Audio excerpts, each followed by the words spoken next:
एक अमीर जिंदगी पाने के लिए लड़की ने अपने बॉयफ्रेंड के लिए अपना सबसे कीमती चीज कुर्बान कर दी। लेकिन उसकी ये कुर्बानी बेकार गई।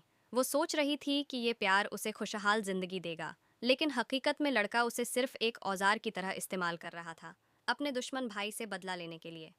इतना ही नहीं, उस लड़के ने उसे 9 कन्याओं की टोली का हिस्सा बनने के लिए मजबूर कर दिया, जहां सभी लड़कियां मिलकर एक ही आदमी की सेवा करती थीं।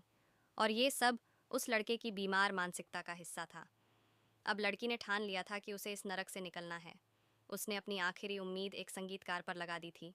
जब उस संगीतकार को लड़की का मदद का संदेश मिला, तो वह बिना वक्त गंवाए सीधे उस घर जा पहुंचा।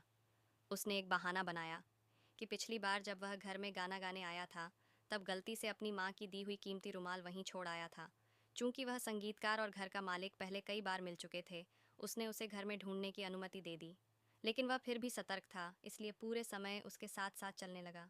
घर के अंदर लड़की ने खिड़की से संगीतकार को देखा और दोनों की नज़रें मिलीं। बिना कुछ कहे दोनों समझ गए कि ये मिलने का मकसद क्या है। संगीतकार ने बहाना बनाकर कहा कि हो सकता है रुमाल बाथरूम में छूट गया हो, तो क्या वह अंदर जाकर देख सकता है। घर के मालिक ने अनुमति दी, लेकिन इस बार उसने खुद सबको पूछना शुरू कर दिया कि क्या किसी को वो रुमाल मिला। लड़की तुरंत समझ गई और आगे बढ़कर बोली कि उसे एक रुमाल मिला था, जो किसका है पता नहीं था, तो उसने रख लिया। फिर वह अपने कमरे में गई और रुमाल निकालते ही उस पर तेजी से एक छोटा सा संदेश लिख दिया, मदद की गुहार। फिर उसे अच्छे से मोड़कर वापस लपेट दिया। जब वह रुमाल संगीतकार को देने ही वाली थी, तभी घर के मालिक ने झपट कर रुमाल ले लिया और सवाल करने लगा कि संगीतकार को कैसे पता कि यही उसका रुमाल है। लड़की डर के मारे सहम गई, लेकिन संगीतकार तुरंत बोला, देखो, इस पर मेरा नाम लिखा है। घर के मालिक ने गौर से देखा और शक जाता दिया। संगीतकार ने जल्दी से धन्यवाद कहा और वहां से चला गया, डरते हुए कि अगर और रुकता तो सच्चाई सामने आ जाती। रास्ते में कार में बैठकर जब उसने रुमाल खोला, उस पर लिखा था, आज रात आकर मुझे ले जाना। उधर घर का मालिक लड़की से सवाल करने लगा कि जब उसे रुमाल मिला तो उसने बताया क्यों नहीं। लड़की थोड़ा घबरा गई, लेकिन जवाब दिया कि वो तो बस एक रुमाल था, उसे क्या पता था कि ये ज़रूरी है। लेकिन वह आदमी एक अनुभवी जासूस था। उसने तुरंत अंदाज़ा लगा लिया कि लड़की कुछ छिपा रही है।